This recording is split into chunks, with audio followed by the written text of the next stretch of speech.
फगुआ में अइलो नहीं, फगुआ में अइलो नहीं, गाँव के सिवनिया में आ जाए राजा यसो, आ जाए राजा यसो, चैत के कटनिया में आ जाए राजा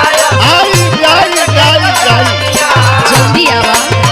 आ जाए राजा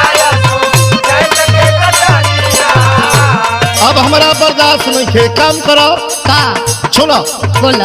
हसुआ का तार लेके, हसुआ का तार लेके चला ना शिवनिया में आई खूब मजा रानी, आई खूब मजा रानी गेहूं के लवनिया में।